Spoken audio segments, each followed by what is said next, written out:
What we're witnessing in this exchange is not just another tense congressional hearing. It's a window into a much larger battle over what the Department of Justice is supposed to be, who it is supposed to serve, and how accountability actually works when powerful people are involved.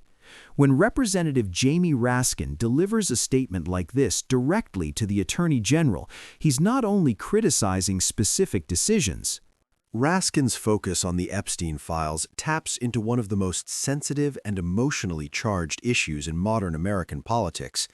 The Epstein case isn't just about one convicted trafficker. It's about a network of alleged abuse, the treatment of survivors, and a long-running public suspicion that powerful figures may have escaped accountability. When survivors are present in the room during a hearing like this, their presence changes the stakes.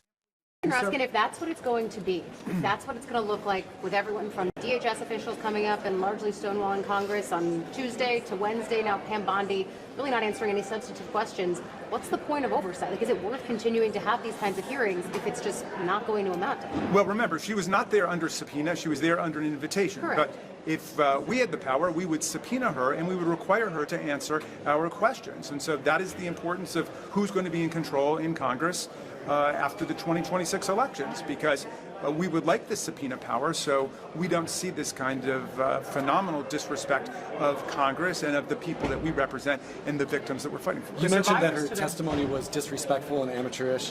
What did you make of the personal attacks that she had for you and your Democratic colleagues? She said that you were a loser, that you were a washed-up lawyer.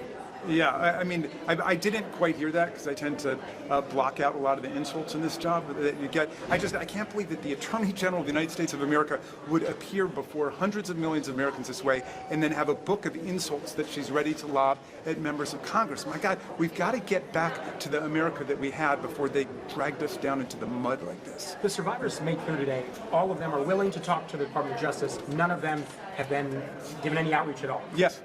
As the ranking member on this committee, do you all have agency to do your own kind of discussion with them, interviews, the things that they want to do with the DOJ? Could you do that here? Yes. First of all, yes, and we are in the process of doing that. As you know, we've done a number of events with the survivors. We have been talking to them, getting whatever information we can. Obviously, we'd be in a much stronger position if the government of the United States and the U.S. Department of Justice was behind us. Now, I did challenge Attorney General Bondi to act like a law enforcement official and to create a commission, a task force that would include the Department of Justice along with state attorney generals, along with district attorneys, to review the record right now that we've got with millions, and all 6 million, not 3 million, but all of the documents to determine what crimes can still be charged in what places. This was a global billion-dollar international child sex trafficking and abuse conspiracy, and there are lots of crimes undoubtedly that still can be charged. I want to just, something you said triggered a thought, which was whenever Attorney General Bondi was asked about the Don Lemon case, she spoke with such conviction, such passion, such minute detail about an ongoing case. But when asked